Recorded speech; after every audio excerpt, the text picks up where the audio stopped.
विधानसभा चुनाव के लिए कांग्रेस की दूसरी लिस्ट जारी कर दी गई है। कांग्रेस की लिस्ट में 23 उम्मीदवारों के नाम शामिल हैं। आपको बता दें, कांग्रेस ने कुल 71 उम्मीदवारों के नाम का ऐलान किया है। कांग्रेस की दूसरी लिस्ट जारी कर दी गई है। 23 उम्मीदवारों के नाम है। कांग्रेस ने कुल 71 उम्मीदवारों के नाम का ऐलान किया है।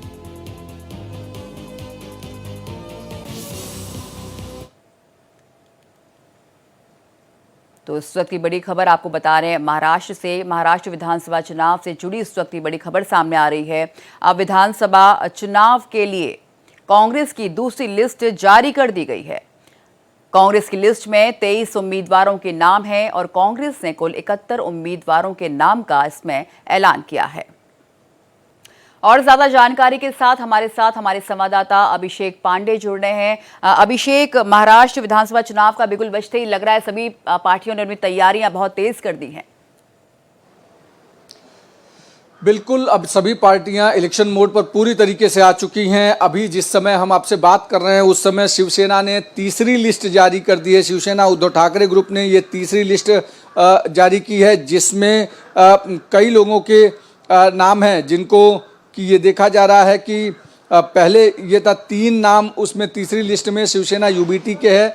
उसमें वर्सोवा से, जिस पर विवाद चल रहा था कांग्रेस और शिवसेना उद्धव ठाकरे ग्रुप के बीच में, वहाँ से हारून खान को दे दिया है। घाटकोपर पश्चिम से भालेराव को दे दिया है, संजय भालेराव, और विले पार्ले से संदीप नाइक को शिवसेना यूबीटी ने उम्मीदवार बना दिया है। और ठीक उसी समय, जिस समय हम आपसे बात कर रहे हैं, उसी समय 13 उम्मीदवारों की लिस्ट वो शरद पवार ग्रुप ने जारी कर दी है। जयंत पाटिल ने एक प्रेस कॉन्फ्रेंस लेकर के ये पूरी लिस्ट जारी की है, जिसमें कि कई प्रमुख नाम जो हैं वो शामिल हैं। इसमें खास करके येवला से माणिकराव शिंदे को चुनाव में उतारा गया है। येवला से एक तरफ छगन भुजबल होंगे अजीत पवार ग्रुप से, तो दूसरी तरफ माणिकराव शिंदे होंगे शरद पवार ग्रुप की तरफ से छगन भुजबल के सामने।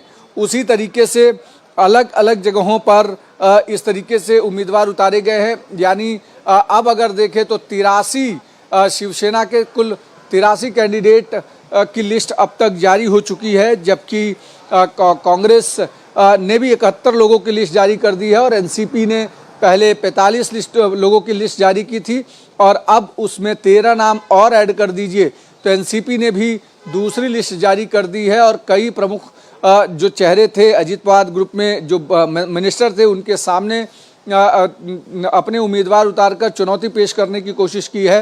तो निश्चित कहीं ना कहीं अब महाराष्ट्र में जो राजनीतिक सरगर्मी है वो बढ़ गई है और जो टिकट बंटवारा है वो अपने आखिरी चरण पर पहुंच गया है। अभी की बात करें अगर तो 10 सीटें ऐसी है जो महायुति में लटकी हुई है और 18 सीटें जो है वो महाविकास अघाड़ी में लटकी हुई हैं, क्योंकि मित्र पक्षों को अब तक कितनी सीटें दी जाएंगी, कौन सी सीट दी जाएगी, इस पर कोई फैसला नहीं हो पाया है। समाजवादी पार्टी ने 5 कैंडिडेट डिक्लेयर कर। अगर मैं महाविकास अघाड़ी की सीट शेयरिंग की बात करूं तो राहुल गांधी कहीं ना कहीं अपने ही नेताओं से नाराज नजर आ रहे हैं।